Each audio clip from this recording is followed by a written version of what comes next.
Assalamualaikum warahmatullahi wabarakatuh.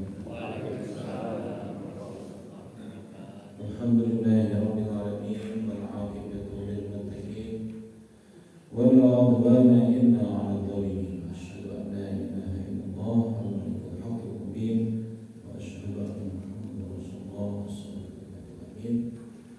Allahumma shalli wa sallim ala nabiyil karim wa ala alihi wa sahbihi ajma'in. ومن تبعهم بإحسان إلى يوم الدين. الحمدلله رب العالمين الصالحين وبمحمد ورسوله ونزل علما ونزلنا. اللهم إنا نسألك علما نافعا ورزقا طيبا وعملا متقبلا. اللهم صل وسلم وبارك بما فيك وجل العلم وأهلنا لمعرفة الله والشهادة والسعيد إنك أنت المولى ونعم النصير. Baik sekalian, alhamdulillah, mari kita syukur bersama pada pagi hari ini kita memasuki tanggal berapa?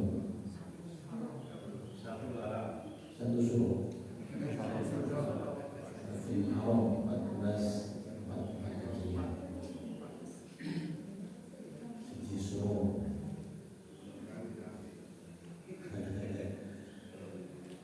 Ya, ini adalah peristiwa yang sangat spektakuler yang dijalani itu. Saking pentingnya, sangat pentingnya peristiwa hijrah ini, maka banyak sekali yang berkepentingan untuk supaya hijrah ini gagal. Ada orang-orang yang menggagalkan, ingin menggagalkan hijrahnya Nabi itu adalah iblis. Jadi menjelang atau saat pertemuan pemuka imam-imam Quraisy, kafir Quraisy di dalam Nadwan yang dipimpin Abu Jahal,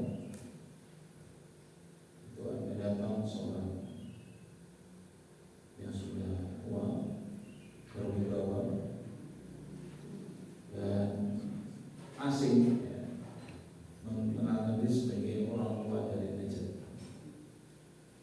Isinya orang baru sebenarnya hijrahnya Nabi digagal dengan segala cara, ujungnya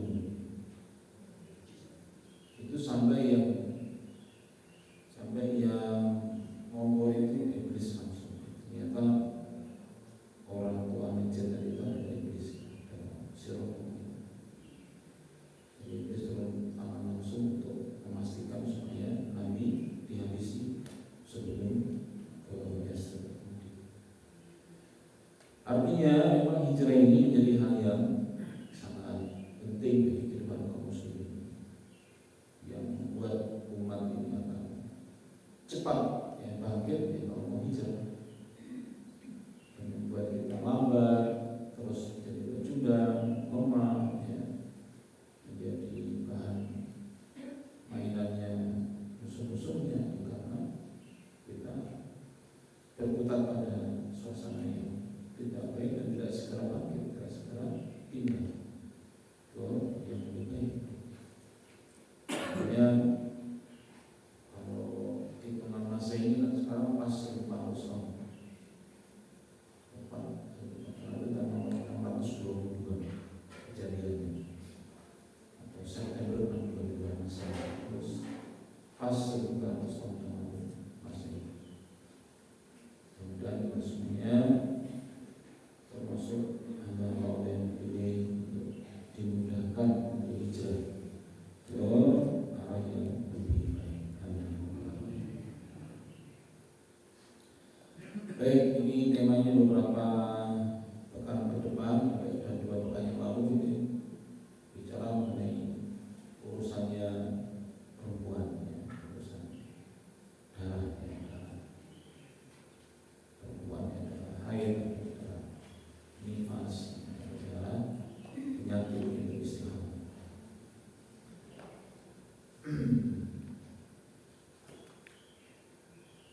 Nah, kalau diringkas apa yang sudah dibahas kemarin itu, yusra'u bil jumlah ala anna dama ila tamada akthara min muddatil haidi annahu istihadha. Rumus yang paling gampang untuk membedakan antara apakah darah itu haid, apakah istihadha atau darah yang berpenyakit, bukan haid sebenarnya, adalah dengan patokannya itu kalau secara umum adalah maksimal seorang perempuan itu dihitung haid itu berapa hari? 15 hari. Itu yang paling hanya pendapatnya itu 16 hari. Nah kalau sampai hari ke-16 masih keluar, maka itu dipastikan darahnya darah istihadha. Sehingga larangan-larangan perempuan yang ada, baik itu sholat, puasa, dan ibadah yang lainnya, itu menjadi berakhir seperti biasanya, walaupun secara dohirnya masih kurang. Itu patokan yang pertama.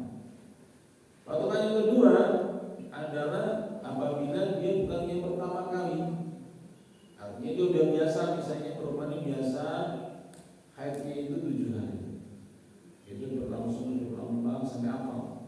Kok tiba-tiba di 1 bulan itu sudah 7 kali, dari masih keluar. Nah itu berarti juga adalah istihadha. Nah, ini penting bagi ibu-ibu dan kaum perempuan, karena jangan sampai harusnya beribadah nggak beribadah, harusnya nggak beribadah malah beribadah, karena tidak tahu batasan waktu, khususnya apabila terjadi yang tidak biasanya, yaitu darah masih keluar dalam kondisi melampaui batas maksimal hitungan haid itu secara umum 15 hari. Secara pribadi silakan dia makan, biasanya berapa? Apa dalilnya? Adalah liqauli Rasulullah sallallahu alaihi wasallam li Fatimah binti Abi Hubaysh. Dalilnya adalah sebuah hadis bahwa Rasulullah pernah berkata kepada Fatimah binti Abi Hubaysh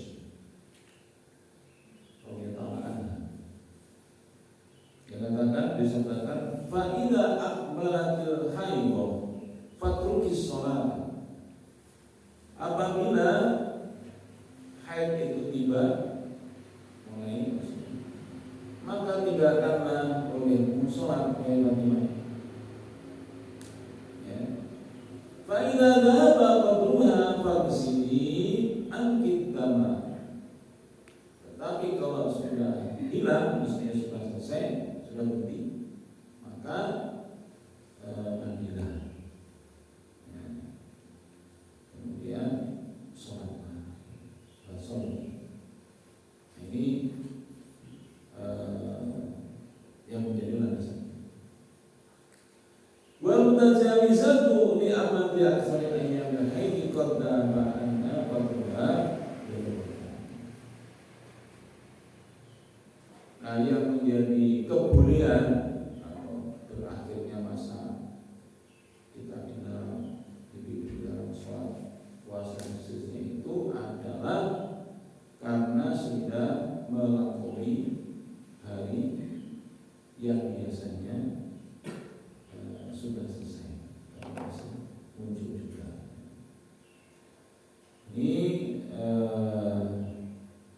patokan umumnya adalah seperti itu.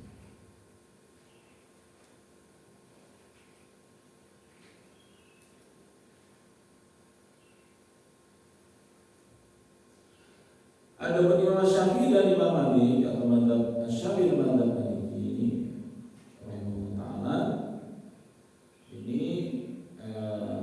menambahkan penjelasan untuk yang mu'tadah, yaitu yang sudah terbiasa haid, maksudnya sudah beberapa kali, bukan yang pertama kali, dengan berpedoman pada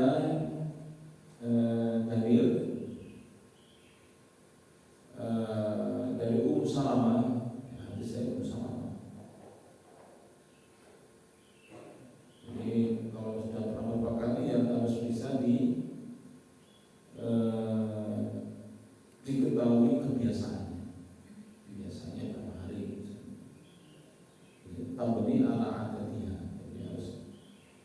di atas kebiasaan. Ini dalam kitab Al-Muwatta Malik. Anna imra'atan kanat tuhratu dima'a ala ahdi Rasulullah sallallahu alaihi wasallam. Bahwa ada suatu ketika yang di zaman Nabi itu ada seorang perempuan yang buah darah. Fastaftat laha Ummu Salamah Rasulullah sallallahu alaihi wasallam.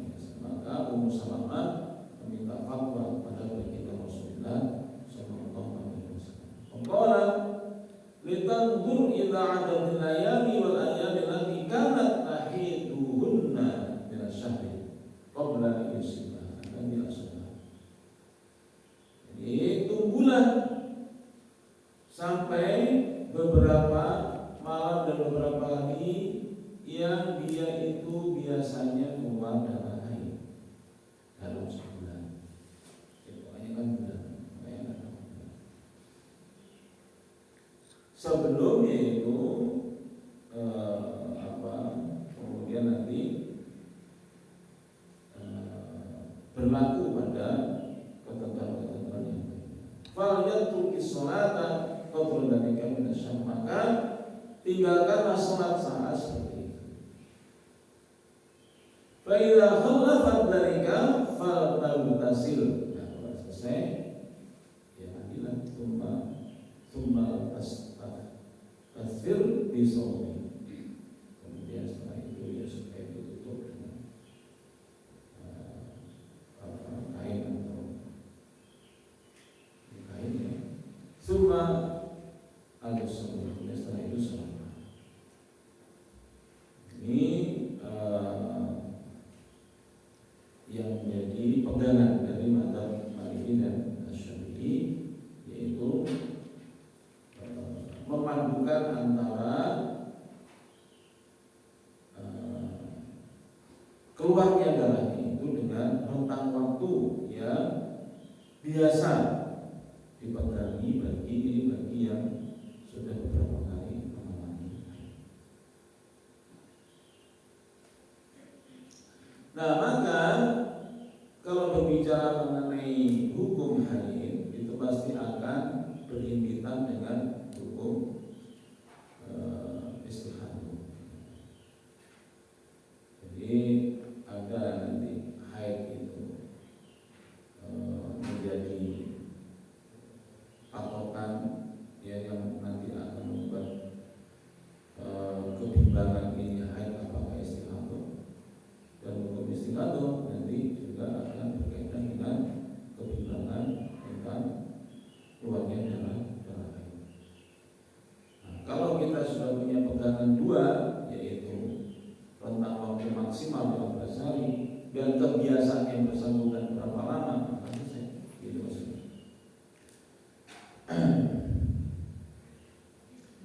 Nah, ada pun yang masih baru, wa inna mawaidan fil muhtadati anta tabiru ayyama lidaniha. Adapun perempuan yang masih baru pertama haid itu, maka bisa merujuk kepada perempuan yang sebaya dengannya. Di anak ayyama lidaniha syabihun bi ayyamiha, karena hari-hari datang bulan itu bagi yang sebaya itu tidak akan jauh-jauh, syabihah tidak akan mirip-mirip saja. Faju'ilah hukmuha wahidah, maka dijadikan hukumnya itu apa? Sama.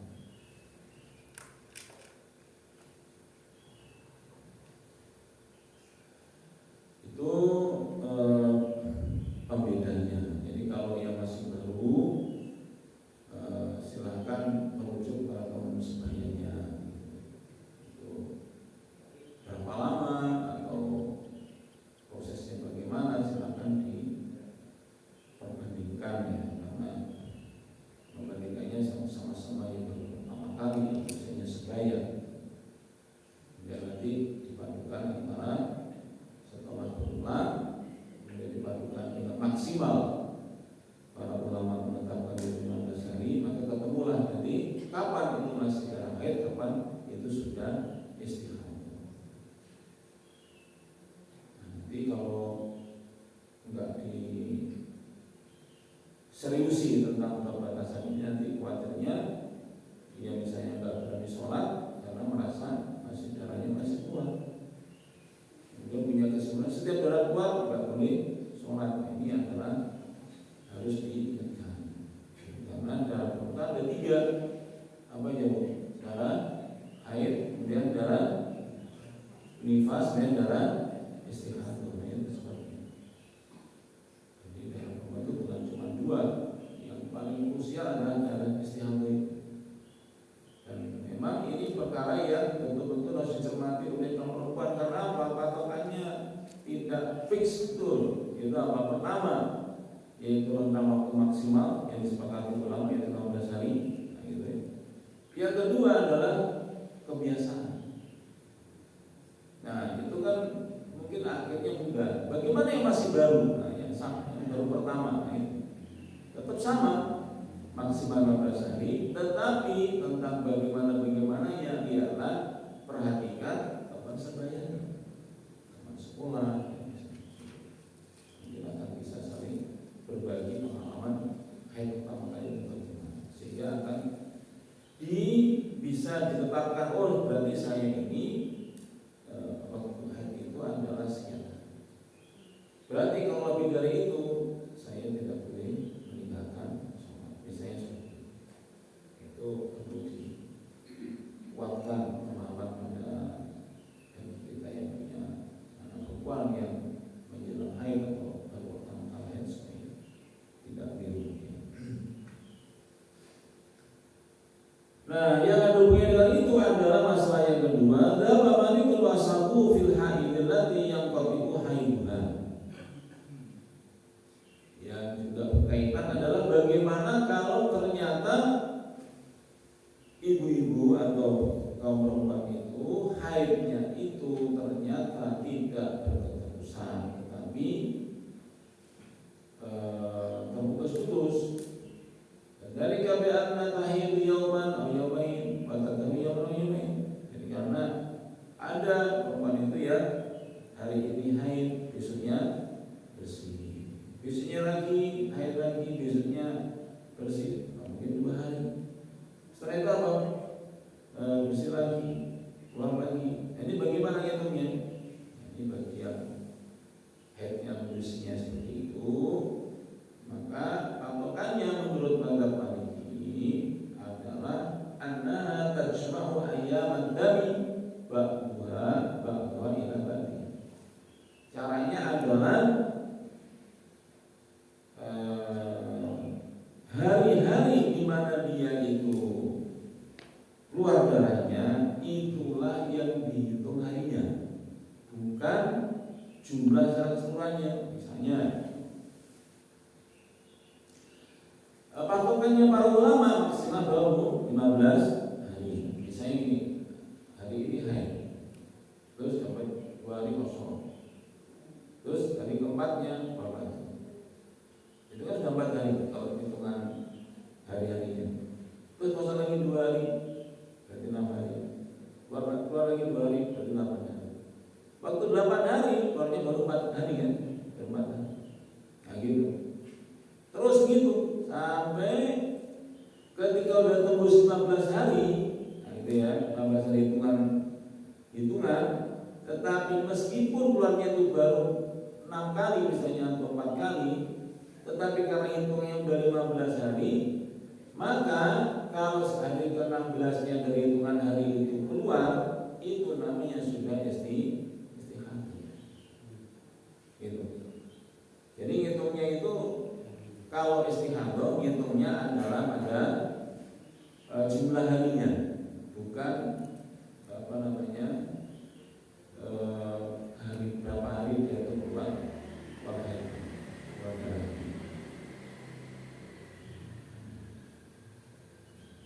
Nah, kemudian hari-hari yang bersih itu yang juga perlu dipahami itu adalah saat bersih itu dia itu harus sholat. Kalau puasanya harus puasa.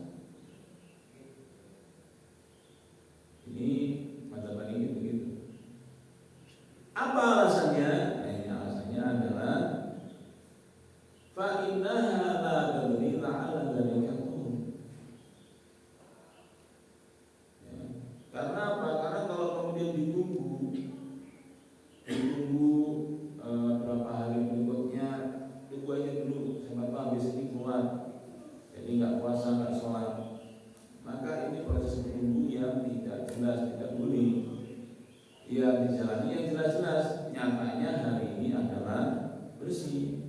Ya sudah. Loh gimana kalau misalnya bersih tahu-tahu asal kemudian keluar, ya sudah dibatalkan. Kalau puasa, kalau sholat ya berarti sholat. Gitu. Berarti dihitung lagi keluar itu berarti bahaya. Begitu seterusnya. Jadi bukan dihitung setelah hari suci itu jangan dihitung seperti yang sedang haid, gitu maksudnya. Itu mata balik itu.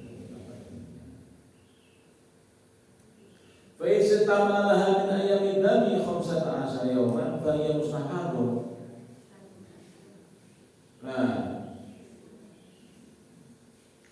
kalau kemudian berkumpul 15 hari, ini saya mungkin koreksi ya, maksudnya tadi bukan 15 hari ini, hitungan 15 hari keluarnya.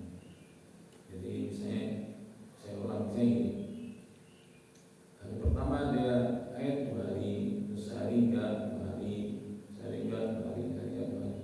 Itu hitungnya yang disebut istihadah itu bukan jumlah harinya, tapi apa? Maksudnya adalah jumlah pas saat darah haidnya cuma, bukan hitungan hari termasuknya pas tidak keluar itu bukan. Ini kalau sehingga apa? Bagi perempuan yang punya kebiasaan seperti ini, kadang-kadang keluar terus putus bersih lagi, itu ngitung istihadahnya itu bukan 15 hari kalender, tetapi 15 hari saat dia itu haid. Sehingga apa? Sehingga istihadahnya itu dalam kondisi yang tidak lancar itu ya bisa jadi sampai sebulan hitungannya.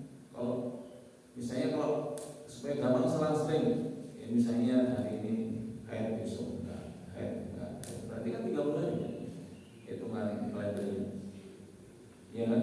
Nah, tetapi dia dihitung istihadahnya itu kalau kemudian setelah itu baru pulang lagi, nah gitu.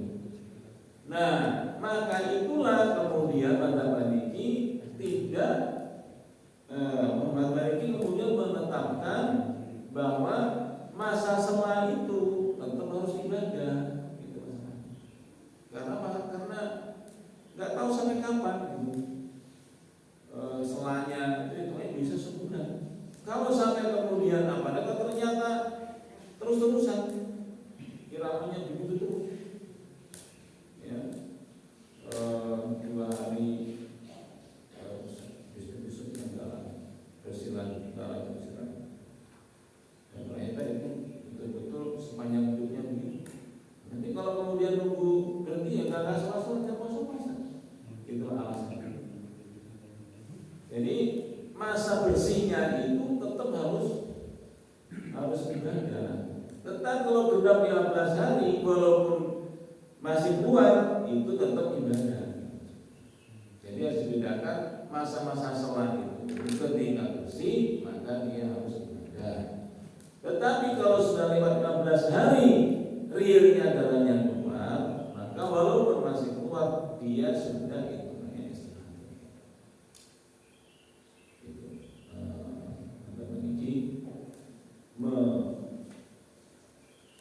Memberikan penjelasan jadi tetap asumsinya patokan umumnya adalah khamsa asyar yauman. Jadi kalau sudah menyampai 15 hari setelah itu bagian mustahab.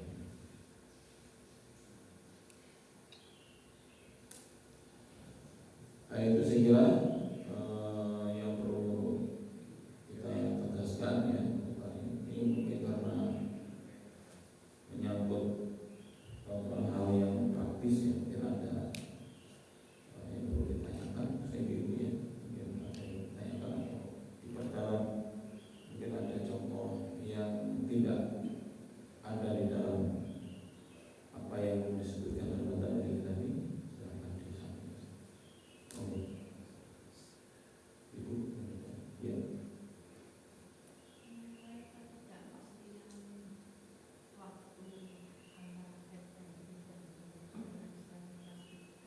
Ya.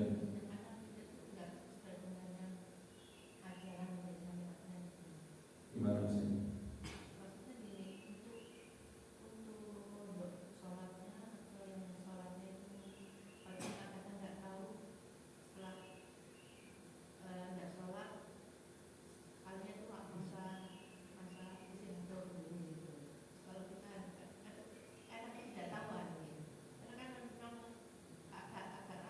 Tidak tahunya itu karena kontrol.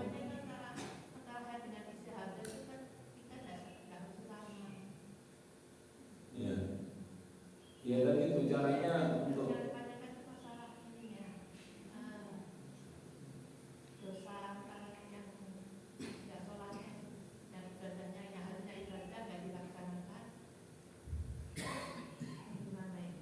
iya.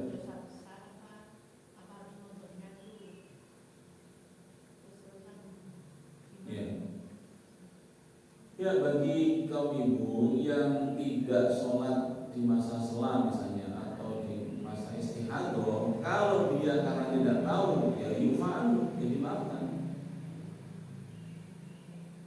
kesalahannya, kemaksiatannya dimaafkan. Tetapi bagi yang tahu nekat itu dosa besar karena sengaja meninggalkan sholat atau puasa misalnya.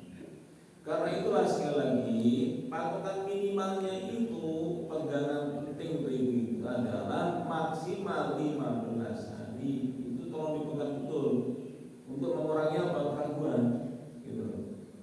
Kalau ini aja kita nggak tahu ya mesti akan bingung, setiap keluar nggak sholat, setiap keluar nggak puasa. Akhirnya apa? Mungkin berapa puluh kali itu tidak sholat karena tidak paham bahwa tetap ada batasan waktunya, nggak bisa dibiarkan terus selama keluar dan yang boleh sholat. Itu caranya nanti akan banyak beralasan seperti itu. Jadi patokan minimal itu dulu, itu apa? 12 menit. Nah, jadi kalau dia sudah tahu, dia tetap tidak mau sholat, itu dosa besar.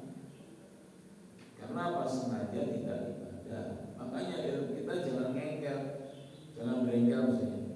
Jadi kalau sudah tahu itu jangan, saya nggak mantap ya, jelas-jelas keluar. Nah, itu sudah dibahas oleh para ulama. Memang darahnya bermuka ada 3 macam, gitu loh. Bukan cuma 2. Masuk darah kok sholat nanti kan tidak sah. Jadi jadinya pakai aturan diri gimana? Itu dikasih patokan oleh para ulama itu 15 hari. Kalau 15 itu ya sudah.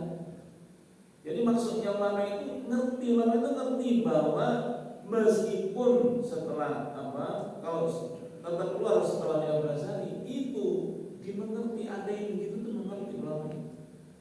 Nah, tetapi itu sudah harus menjalankan sebagaimana biasanya, seolah seperti kalian tidak kuat.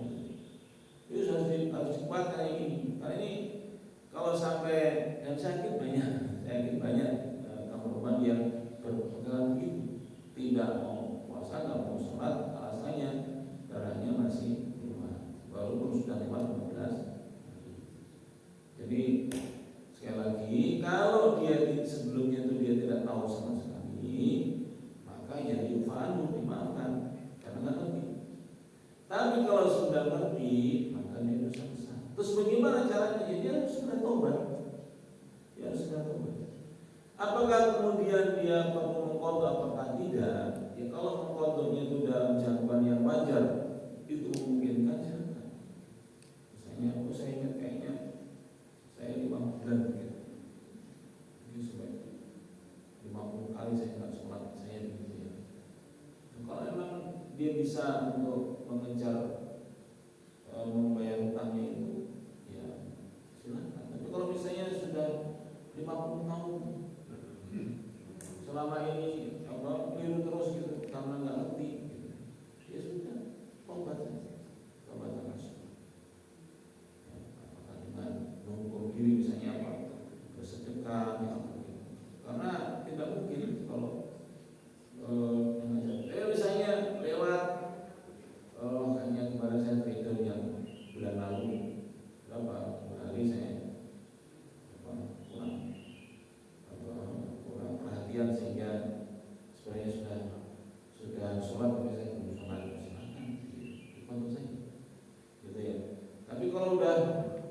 belasan tahun apa gitu, ya sebenarnya tobat karena sudah istilahnya apa?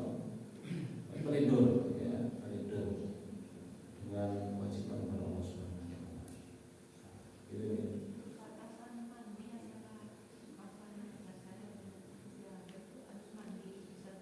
Oh iya. Jadi gini, maksudnya ketika jeda itu asumsinya bersih. Jadi ketemu hukum bersih. Ketemu hukum bersih itu maksudnya. Ya kalau bersih berarti apa? Akan mandi sebelum apa? Sebelum beribadah, mandi. Nah, gimana kalau misalnya dia tahu bahwa paling besok akan keluar lagi? Itu tidak bisa dipakai sebagai pedoman. Karena kita nggak akan tahu apa yang terjadi besok. Itu kan hanya kira-kiranya menangkap kebiasaan aja kan, misalnya ada biasa begitu. Tetap ketika bersih maka dia harus mandi kemudian sholat. Kalau dia berhentinya masih malam, mungkin jam 2 malam, berarti dia kalau besoknya misalnya bulan Ramadan, maka kalau dari maghrib dari isya kemudian keluar lagi sampai jam 3 dini hari, maka dia harus segera mandi kemudian santap sahur. Gimana kalau ternyata jam 12 keluar lagi? Ya sudah, dibatalkan. Nah gitu. Jangan sampai kita menduga-duga sesuatu yang nanti berakibat kita tidak menjalankan perintah Allah. Jadi gitu terus.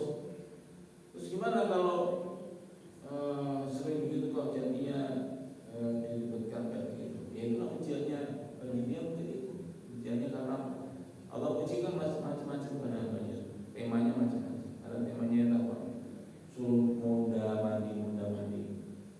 Ya, karena sering bolak-balik dari kita suci ternyata keluar lagi, itulah resikonya. Jadi nikmati saja, jangan merasa berat tapi dengan cara seperti itu. Gitu ya. Lagi, Ibu, ya. Saya mau mempertegas Ustaz. Jadi pada saat terputus-putus itu sudah biasa gitu ya. Tapi kalau misalnya baru sekali kan belum tahu ini ceritanya, maka hitungannya tetap berhitung 15 hari batas keluar gitu Ustaz ya.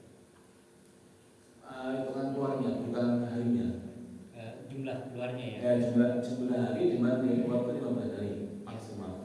Misalnya kan ini biasanya kan anak remaja ya Ustaz ya. Dia kan belum tahu.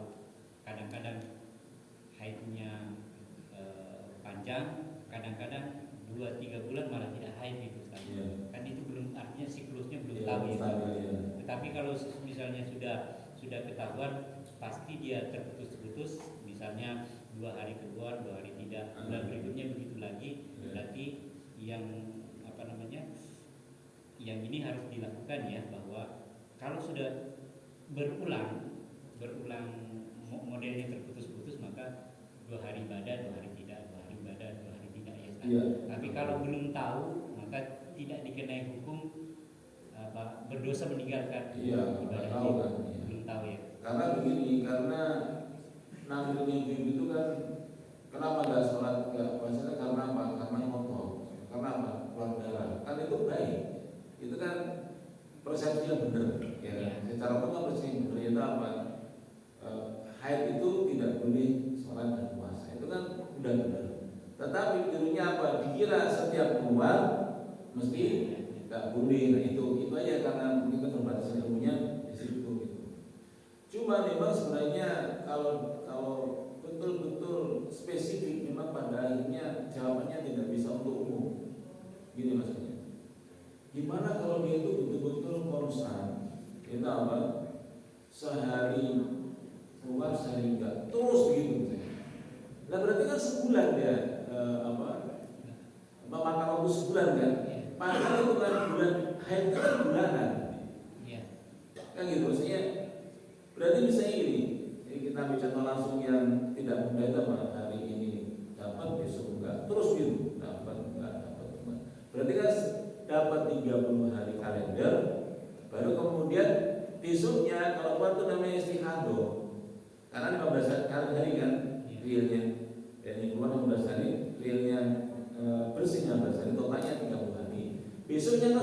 bulan baru, sudah bulan berikutnya. Nah padahal hitungannya itu apa? Kalau sudah lewat 15 kali keluar, maka besoknya itu kalau keluar namanya darahnya istihadah. Itu yang tidak mudah di situ. Belum ketemu bagaimana? Kalau udah ganti bulan, maka hitungannya kan sebulan, namanya ini kesini kan bulan. Nah, kecuali yang malah kebalikannya, malah jarang-jarang itu malah lebih gampang. Misalnya 3 bulan baru. Jadi gimana kalau misalnya puasa terus, misalnya ada kasus hari ini dapat besok terus itu sepanjang hidupnya. Jadi yang malah jadi sulit. Saya belum ketemu zamannya. Kalau yang muda itu kalau belum lewat 30 hari sudah 15 kali keluar itu malah gampang. Ya sudah berarti besoknya itu ibadah lah. Saya sudah gampang pakai tanggalan saya. Misalnya 1 Agustus dia keluar, 2 bersih, 3 4 bersih, gitu terus. Berarti kan tanggal 30 udah 15 kali dia. Lah besoknya sudah bulan berikutnya. Nah kalau dia keluar oleh hitungan ini berarti kan istihadah namanya. Berarti sudah bulan berikutnya. Kalau berikutnya apa? Berarti kan haid. Nah itu yang tidak mudah demikian. Nah makanya yang bisa dijawab adalah kalau belum 30 hari, misalnya apa? 2 hari dapat sehari bersih. 2 hari dapat berarti belum 30 hari sudah 15 hari. Ya gampang berarti hari ke-21-nya misalnya itu kalau keluar lagi istiqadoh sampai ketemu tanggal 1 September dihitung ulang lagi resetnya kan tiap bulan.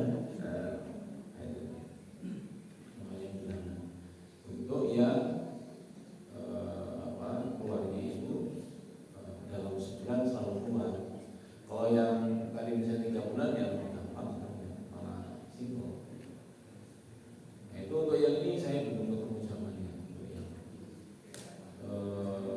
selang-seling persis gitu ya, mungkin selang-seling ada mungkin ada ya, saya nggak tahu ada nggak?